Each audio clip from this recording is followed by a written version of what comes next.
Greetings, my night ravens. I am Lady Lenore, your guide through the shadows. Tonight, I invite you into a place forgotten by mercy, where stone walls breathe echoes of rage and history refuses to lie still.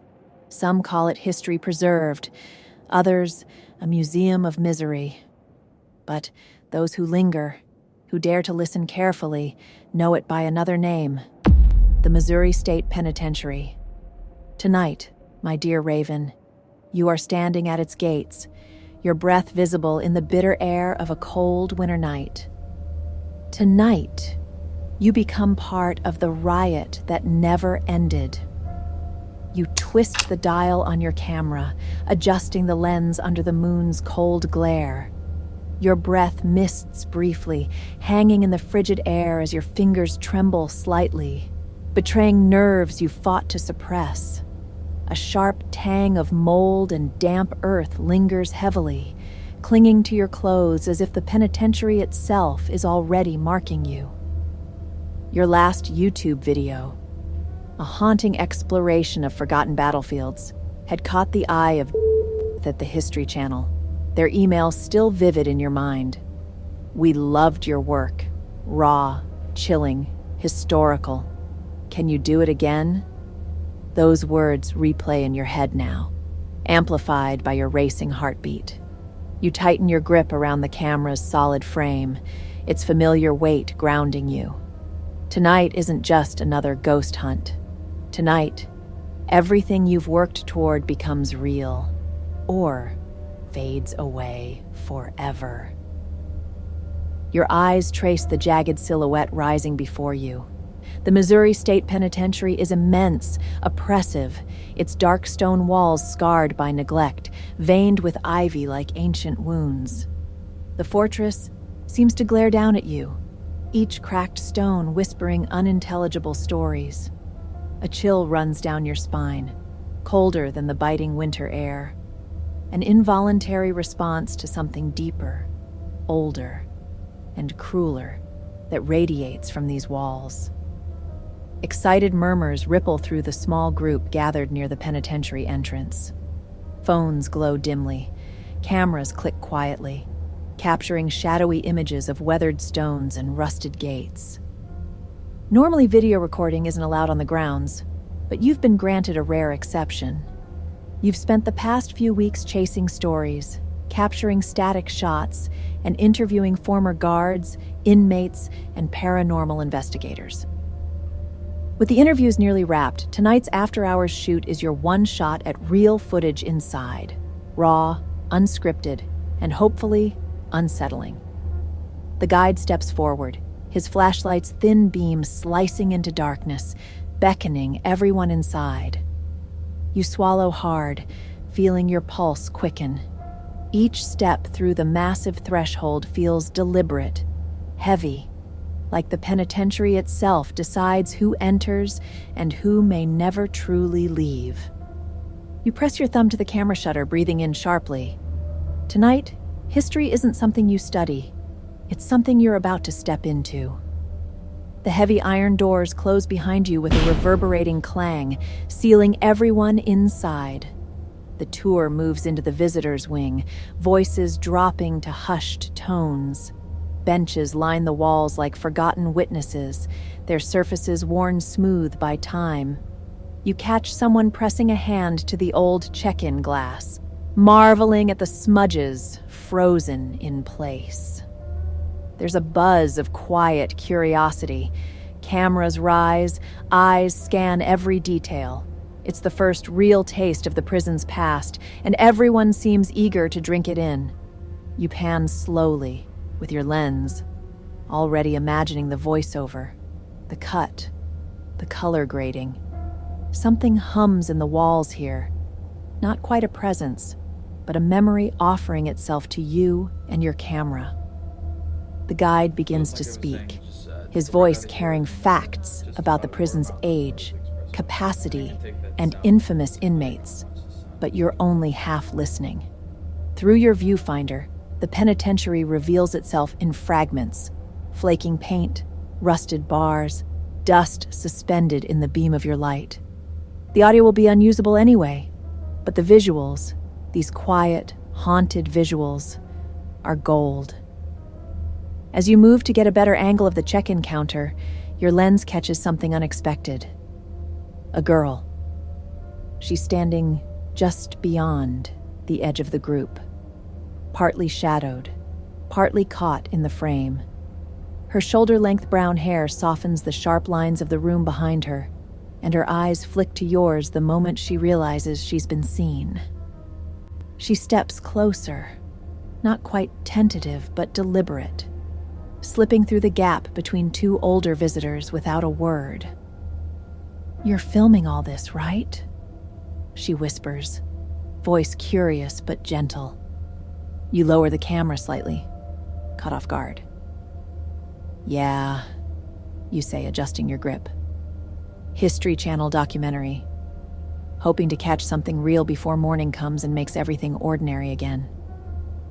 She nods, fingers brushing the strap of her bag. There's a flicker of something unreadable in her eyes. Respect, maybe, or recognition. "Good," she says. "This place deserves to be remembered. I'm Emily." The guide leads the group from the visitors' area into the heart of the penitentiary. The general population cell blocks. Rows of steel-barred cells loom ahead, their emptiness echoing with unspoken stories. You find yourself trailing behind, Emily matching your unhurried pace. Absent-mindedly, you run your fingers through your hair, a nervous habit you've had since childhood. Emily notices and offers a gentle smile. "So, you've done your homework on this place?" You nod, the weight of the camera strap pressing into your shoulder. "Yeah. Back in '54, there was a massive riot here. Started in E-Hall when 2 inmates overpowered guards and released others. Soon, about 2,500 prisoners were loose inside the walls. They set fires, caused chaos. 4 inmates died and several buildings were burned." Emily's eyes widen slightly, impressed. "Okay, so I'm sticking close to you.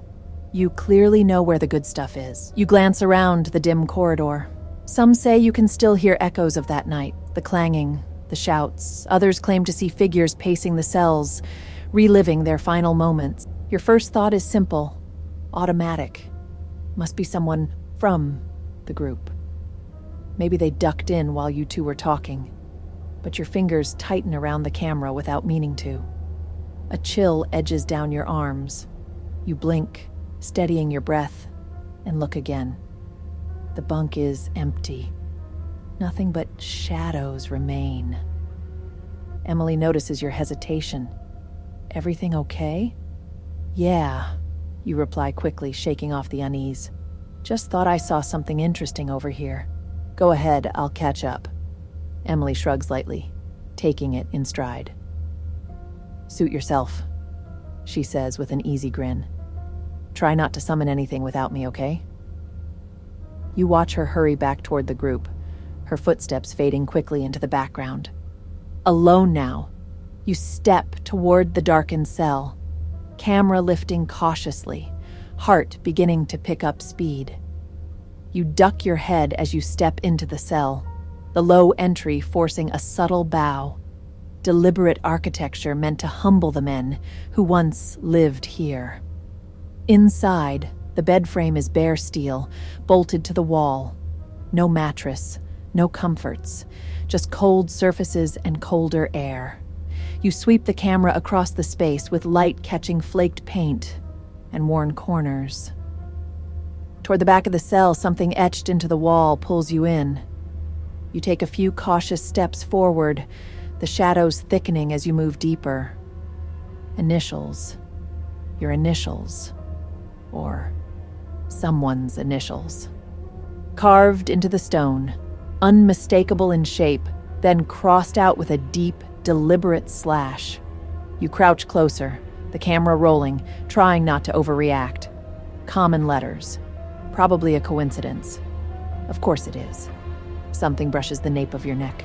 Abrupt, breath-like. Not a breeze. Not airflow. This is breath.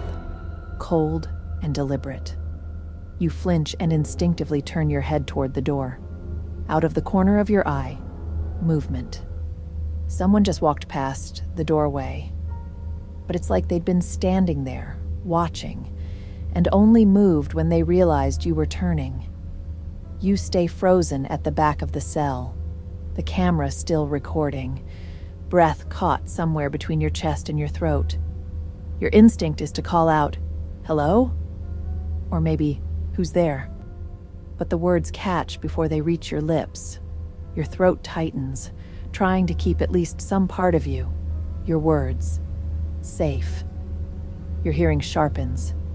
Every breath, every shift of your weight on the concrete floor seems deafening. But around you, nothing. No whispers, no footsteps, not even the soft shuffle of the group in the distance. Just silence, utter and unnatural. You force yourself to move, slow and cautious, inching toward the doorway. At the threshold, you pause again, listening. Still nothing. You lean forward, just enough to let your peripheral vision sweep the corridor. First, right, empty, then left. And there it is, a figure, several paces down the hall, standing still with its back to you. Your voice comes this time, barely louder than a whisper. "Hello?" The figure begins to turn, slowly. You can't tell if you're seeing a face or just imagining one, but your eyes are locked on the head. Yes, it's turning slowly now, just enough to shift its silhouette. You think they're smiling, and somehow, you know, it's meant for you. You only wish it wasn't. The hairs on your arms and neck lift all at once. Your skin turns to ice, but your blood burns hot beneath it, heart pounding, frozen in place. Suddenly, the figure charges. And suddenly the silence shatters. Pounding footsteps explode in both your ears, like drums slamming against your skull. Panic snaps your paralysis. You stumble backward, crashing to the floor of the cell. A scream rips from your throat, raw and instinctive. You curl defensively, knees pulled in, arms up, eyes shut tight, and in a moment, everything goes quiet again. You wait. No breath, no footsteps, just the thudding of your own heart, wild and useless. You don't dare open your eyes. You don't. And then you hear it, the footsteps. Hard, faster, charging. But this time they don't stop at the door. They enter your cell, and they are just about on top of you now, impossibly close. This is it. You can feel it before it even touches you. The hand clamping down on your right forearm. Your mouth opens silently, air flooding in. "Oh my God, are you okay?" Emily's voice. You open your eyes to see Emily. She crouches beside you, one hand still gripping your right forearm. Her other hand clutches a flashlight, the beam angled toward the floor now, casting long, jittering shadows across the cell. Her breathing is shallow, eyes wide with concern. "I heard you scream," she says, her voice low but intense. "What happened?" Relief floods over you, brief, dizzying. You push yourself upright a little, leaning against the cold wall as your breath starts to settle. "There were initials," you say, still catching your breath. "My initials. Back there, on the wall." And then, something else. Emily follows your gaze toward the rear of the cell. She rises and moves cautiously toward the spot you're pointing to, sweeping her light over the stone. There's nothing. She turns slightly, confused. "Where?" "They were right there," you say, getting to your feet. You bring up the camera, already navigating back through the footage. "I got them. I know I did." She steps in closer, watching the screen as you rewind. Your finger stops on the frame. You play it, just a blank wall. Old stone, faint markings maybe, but nothing resembling letters. You rewind again. Same thing. Emily's quiet for a moment, her face unreadable. "I don't see anything," she says finally, though there's hesitation in her voice. "They were my initials," you repeat, crossed out, clear as day. She doesn't argue, but she doesn't confirm either. Instead, she exhales and glances toward the open cell door. "These places can mess with you," she says, almost too softly. She lingers beside you like she doesn't quite want to leave you alone yet. Then she shifts her weight, shoulders lifting in a small breath. "If you want, we can head back to the group together." You hesitate. You should go. It would be smart. But some part of you, the part holding the camera a little tighter now, knows the real story isn't out there with the group. It's here, in the shadows, in the things that vanish when seen. Emily seems to read your silence. After a beat, she nods like she understands. "Just try not to scare the hell out of me next time, all right?" she says, a faint smile breaking through as she backs toward the doorway. Then she's gone, her footsteps fading down the corridor. You close your eyes, just for a second. The camera feels solid in your hands, steady.